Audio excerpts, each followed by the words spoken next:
All right, welcome back to the channel. It's your boy Fanon, and in this video, I'm going to provide you an update in the 147-pound division, where if the boxing gods, specifically the IBF, is consistent in their application of the rules that they have, Terence Crawford is in danger of being stripped of his IBF title if he does not fight Jaron Ennis immediately after he fights Errol Spence Jr. in his rematch. And that hopefully will prevent Jaron Ennis from being put in the same situation that Errol Spence Jr. found himself in his career, and wound up being a situation where it really stalled him out a considerable amount. Let's talk about that in this video.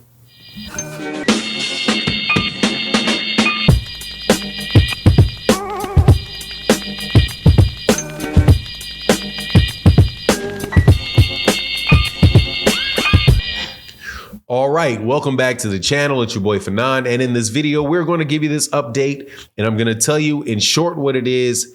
It is that Terence Crawford has a very high likelihood of being stripped of his IBF welterweight title if he does not, after he fights Errol Spence Jr. in the rematch that they agreed to, if he does not fight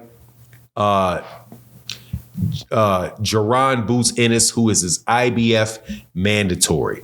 Now, the reason that I say that is because there has now been precedent set by the IBF in a ruling that they made that relates to Alexander Usyk and Tyson Fury, who have, at least according to Bob Arum, agreed to a fight for the undisputed heavyweight title of the world. Before I get into the details, though, let me welcome you back to the channel. If you are new to the channel, please accept my invitation to hit the subscribe button, hit the bell icon so you can be notified of when we release more videos. And if you are a longtime subscriber and supporter of the channel, thank you so much for your continued support. Thank you to my brother Matty Yo. Thank you to everybody that supports in the super thanks to videos like this. It really does make a big difference in the channel. So thank you guys. And thank you guys for watching the videos, sharing the videos, coming by the live stream. I know sometimes I say some things that you may not like, and that's just the case when you call it like you see it in this boxing conversation as a boxing fan. And that's what I'm doing.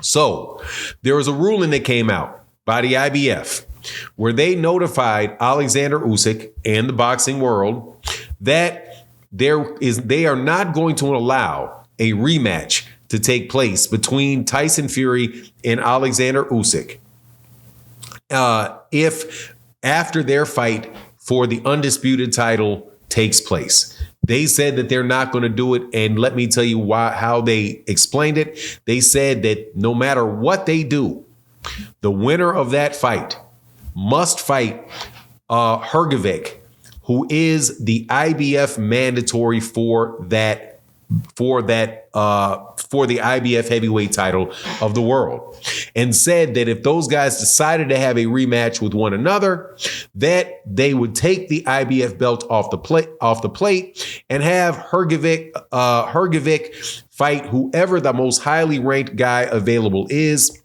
That very well could be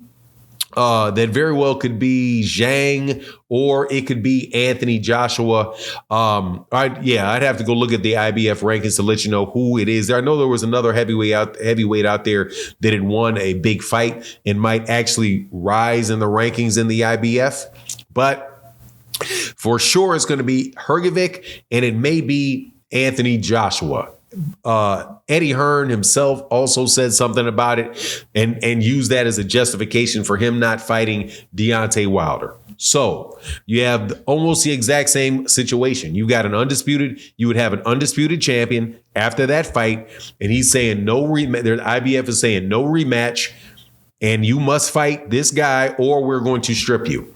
There's very little difference between that scenario and the one at 147 pounds with Jaron Ennis, except for that Jaron Ennis has been an interim champion there for and in that position for a longer period of time than Hrgovic has at heavyweight. And also, there is a time limit, I do believe, that was mentioned by YSM Sports Media related to the interim title.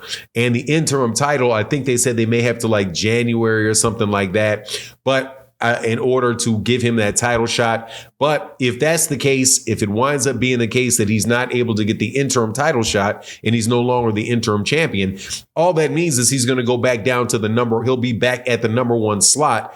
And Jaron Ennis will also be in the top 1 or 2 of every major sanctioning body. And in a situation where the undisputed champion at 147, who would be Terence Crawford, would have to fight him regardless. Now, some people will say, well, what about the WBC and what about the WBA? The WBA, in the case of the WBA and the WBC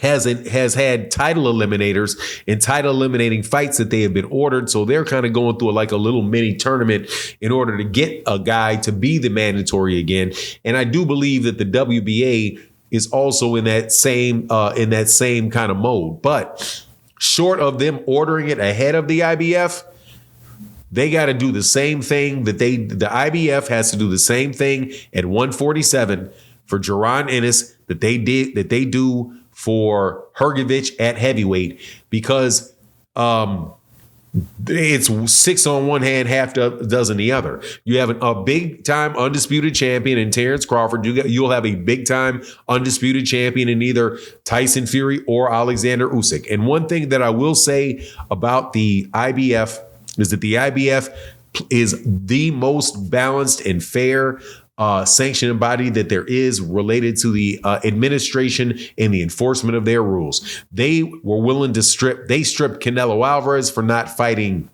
Sergey Deverenchenko. Man, if you're going to strip Canelo Alvarez and you're threatening to switch Tyson, and you're going to threaten to switch to strip Tyson Fury and Canelo Alvarez, man, you're not going to have any problem. They're not going to have a problem whatsoever telling Terence Crawford what he got to do. Now, Terence Crawford may very well decide to drop the belt, but it is what it is. If he does that, completely understand it. I understand him wanting to go to fight Canelo at 168. Man, go up there to 168 and go do it, or fight Jaron Ennis, because like I said in the beginning of the video, I don't want to see this thing with Jaron Ennis play out like Errol Spence Jr., where all these guys refused to fight him and was like, yeah, he's not ready. The fight's not ready. Let's do the fight later on. And then Errol starts having longer and longer periods of time where he's not getting fights and becomes more inactive. And that was before he got in the car accident after the Sean Porter fight. But anyway, with that ruling by the IBF, you got to look downhill into the lower weight classes and expect those guys to be doing the same thing. But we'll see. That's my take on the matter. Please let me know what you think in the comment section. And with that, I'm out. Peace.